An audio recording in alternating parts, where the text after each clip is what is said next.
Greetings, welcome, and thank you for clicking. I'm Christian of Standing Stones Healing Company, supporting your journey with healing experiences, coaching, and encouragement for life's changes, challenges, and transitions. In this video, I want to offer you 3 tips for starting your ritual practice. Every Sunday evening, I have a particular ritual. I make some tea, I pop some popcorn, and I listen to a Celtic music radio show that I have been listening to for 18 years now, 15 years, quite a while. Now, I listened to that show as a podcast for the past several years, past 5 years.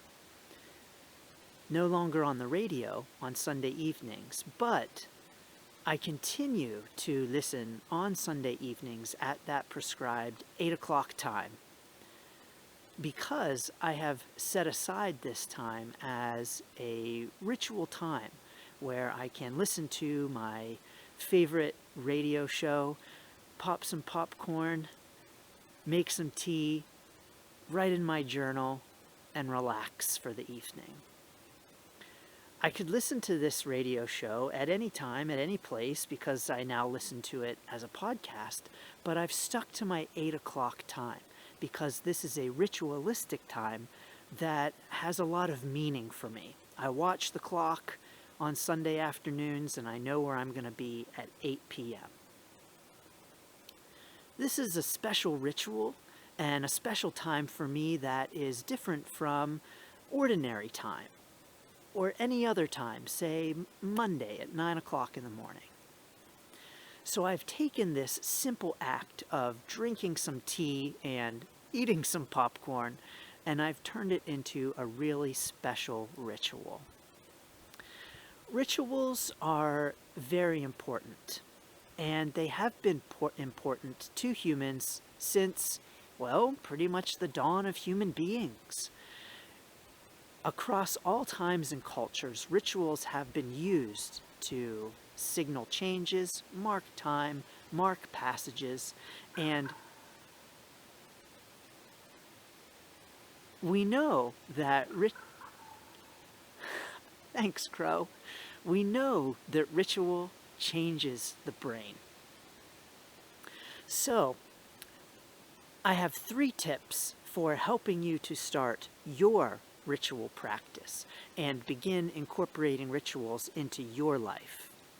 Tip number 1, start small. When we think of ritual, we have a tendency to think in larger terms, incense in temples and elaborate rituals, witches and black cats. All of those, by the way, are appropriate for rituals. However, rituals can be as simple as my Sunday evening music, journal, tea experience. So rituals don't have to be big, they can be small, they can be a few moments, a few minutes. So start small with your rituals. A ritual is really just a set of actions that we do in a prescribed way that are performed with meaning. So ritual is all about intention, all about awareness, all about purpose, and all about meaning. What you do is not nearly so as important as how you do it. So, a ritual is going to allow you to shift from normal time to divine time, to a sacred time. So whatever you do, the point is to approach it in a way that allows your mind to shift into a more divine, more sacred, and more reverent time, a time where you are focused, where you bring intention and purpose and meaning. You want to start small with a ritual that does not require a lot of planning or a lot of materials. Something that is easy to perform, that doesn't require a lot of time, effort, money, or energy, to start getting you into the rhythm of creating rituals and enjoying rituals and using ritual for your own purposes. Some of the ways that I use ritual, of course, I have my Sunday evening ritual. An even simpler ritual that I use is every night when I climb into bed, I grab a special rock and I hold that rock and I say, thank you for the best thing that happened that day. That actually is from Rhonda Byrne's book, The Magic, that she recommends, and that is a ritual that I have been doing every single day, every single night when I climb into bed for years. Another simple ritual that I do every single morning is that before I get out of bed, I say, today is a day of completion. I give thanks for this perfect day. Miracle shall follow miracle, and wonder shall never cease. This is a quote from Florence Scovel Shinn's book, The Game of Life and How to Play It, and I've been reciting that and conducting that little ritual every morning for several years as well. So rituals can be just that simple. Maybe in the morning when you are rushing off to work and you've got your coffee in hand, jumping into the car, maybe rather than rushing to and fro, you just take a moment, take a breath, say a praise of thanks over your coffee, a praise of thanks over your car, bless your coffee, take a few deep breaths, and in and off and on your way. Maybe when you are washing your hands in the bathroom, you can wash your hands in a ritualistic kind of way with intention and meaning. Thank the water, focus on the water, bow to the faucet. It might seem silly, but the important thing is that you are bringing awareness and intention to that moment. So, those are some simple ways just to start with incorporating ritual into your experience. My second tip for incorporating ritual into your life and for starting your own ritual practice is to go it alone.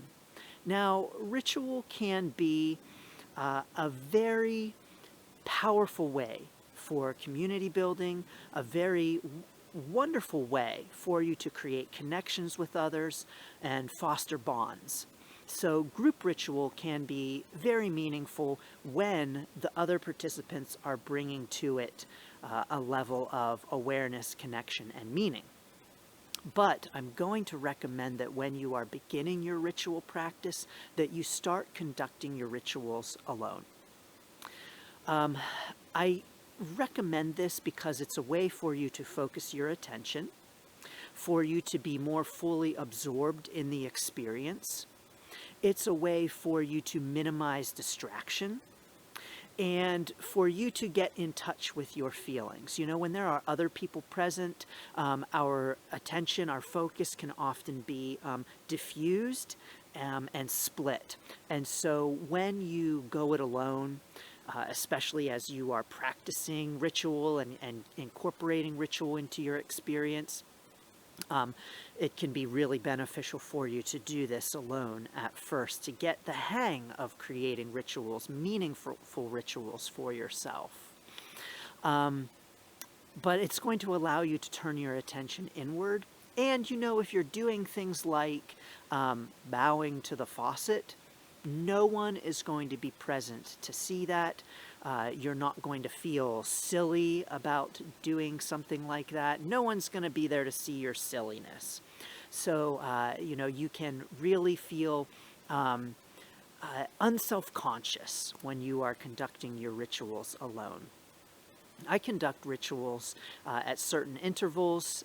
For instance, I conduct my distant Reiki healing ceremony on the full moon.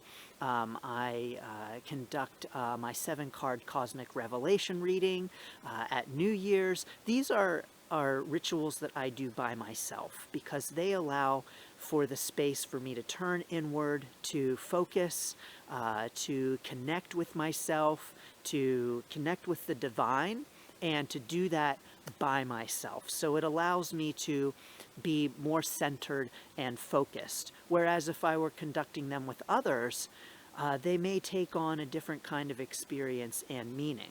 So I recommend doing some rituals by yourself to get into that ritualistic groove.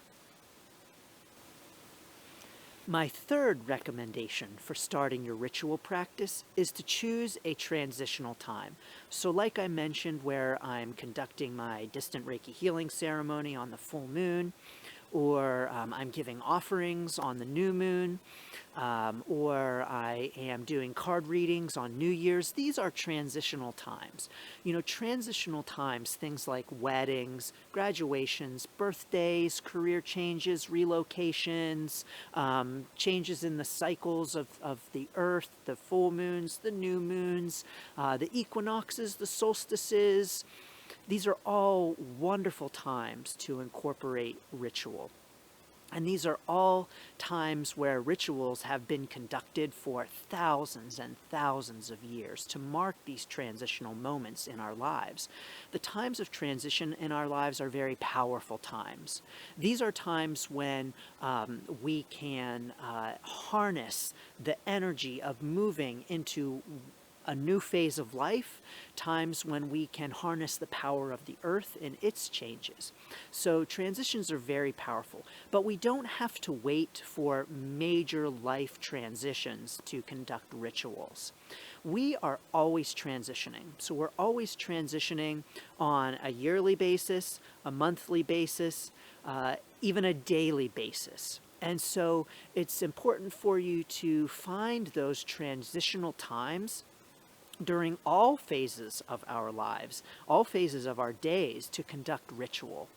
So, for instance, if you are throughout your day transitioning from home to work, that transition point is a really great time to conduct a ritual to help you transition from a work mindset to a home mindset. And this can be something as simple as when you get into your car before you leave work. Maybe taking off some articles of clothing that have to do with work, your name tag, maybe brushing your hair, patting yourself down to brush off work energy and signal to your mind that you are transitioning into a new phase of your day. Rituals signal change.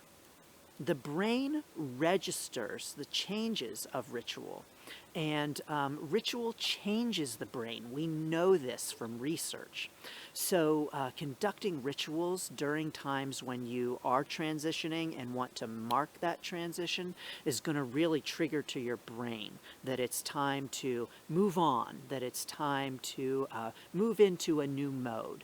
So for instance, if you have just gone through a breakup and you would like to help yourself to move on from that breakup, conducting a ritual will help you to be ready for the next phase of your life, and it will signal a change to your brain that, it is time to move on. So I encourage you to harness ritual and to use it in those kinds of instances. We can also use ritual when we, during our day, have times of low energy. Ritual empowers us. Ritual helps to change our mindset and to change the brain. And so times in your day when you have low energy are great times to create a ritual to help shift your energy and to help empower you. Rituals help to alter our mindset, reconnect us, and to relieve stress. And so I encourage you to use ritual during those times when you might need a pick-me-up or a stress reliever.